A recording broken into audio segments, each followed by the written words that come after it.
Just driving through the country, y'all, literally tears coming out my eyes because I remember living in a city, living in my vehicle, my old pickup truck, and not having anywhere to go, parking in Walmart parking lots, in front of abandoned houses.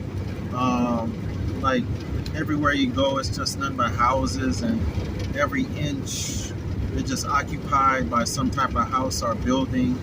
And now I come out here in the country and it's nothing but land everywhere. Like I could just go park right here in the middle of the field, set up a tent. Like I mean, everywhere I go is just land. You know what I'm saying? One thing I wish was that my mother and father took me out in the country and showed me, son, look at all this land. You'll never be homeless. You'll never be hungry. Obtain some of this land, or we're going to give you this land. We're going to give you this land and a pickup truck and a little camper or even a tent. And you'll never be homeless, son. Even if you go out to the city to work, to go build a family, whatever, here is land you can always come back to if things get rough, if things get tight, and grow your food, relax, be in nature. You never have to worry. That's what I wish. It just hurts me that it took so long. It took like, maybe 20, 30 years for me to manifest this dream, manifest not dream, but manifest this reality. Because I even remember like 21 years old, I was supposed to move to New York, which I did, make a lot of money, which I did, driving between New York and Miami, buying, selling cars. And I was supposed to take that money, come to the country, one of these country states, North Carolina, South Carolina, Georgia,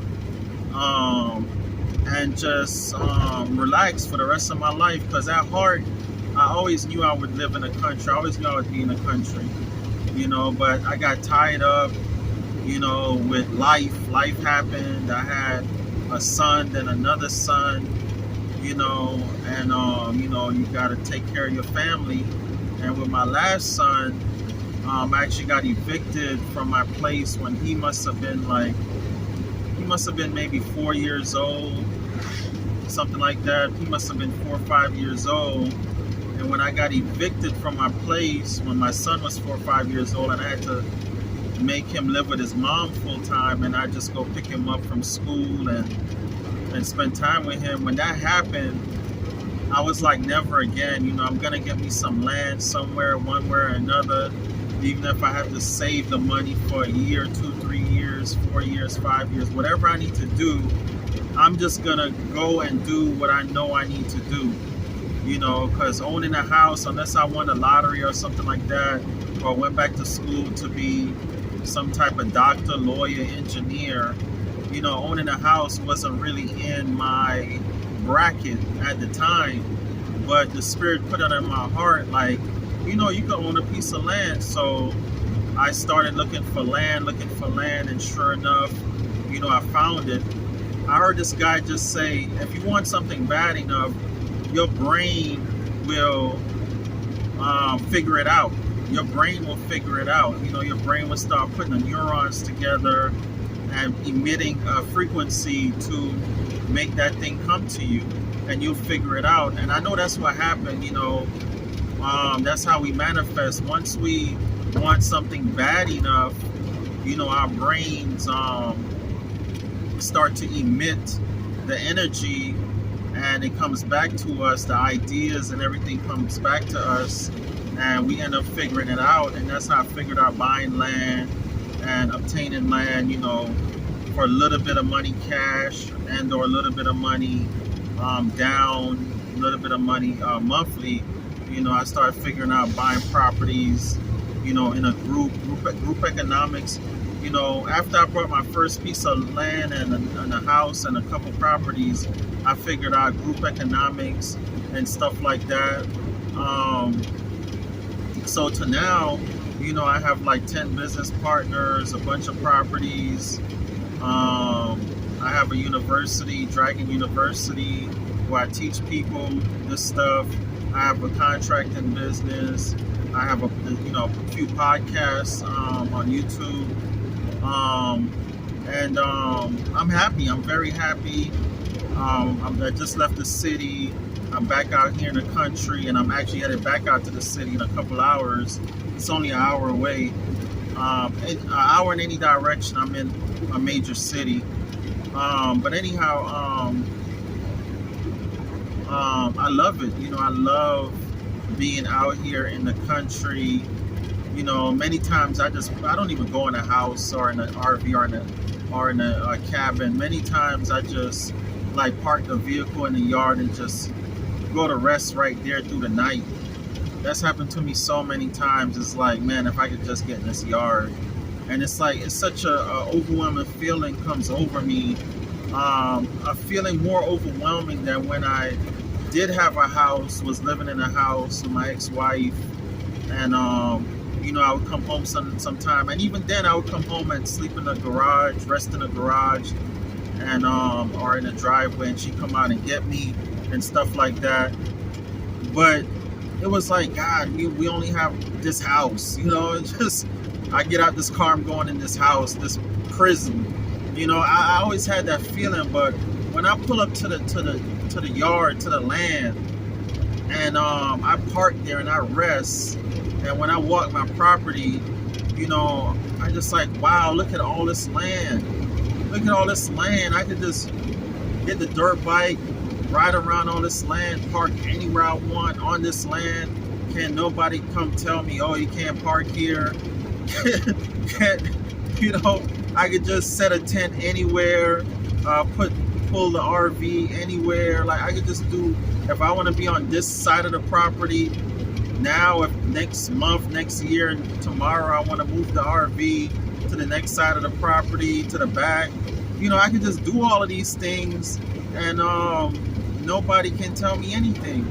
And this lifestyle maybe not for everybody. Some people like the city lifestyle, but oh man, it's just a wonderful feeling to look at God's green earth and rise up. Like when I'm at my ranch, I hear nothing but birds chirping, especially right now in the spring.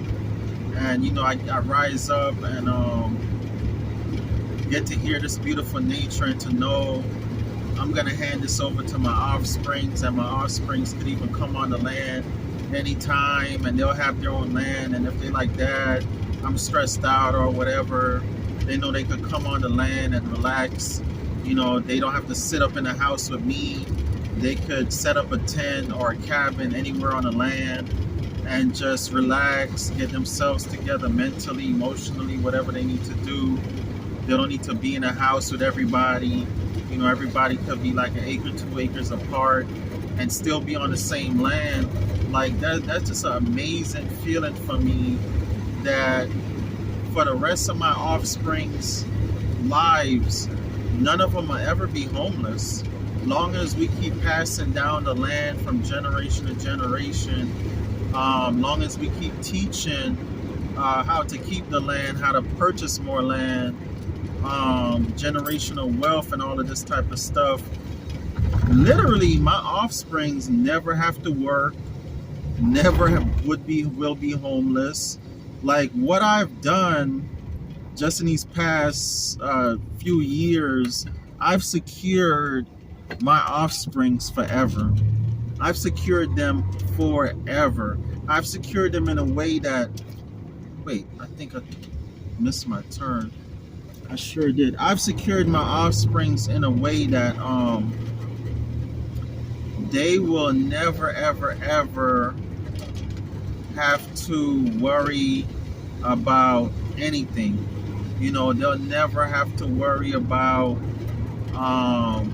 somebody gonna take their house, because we don't really believe in houses. If we build a house, fine. If we don't, fine.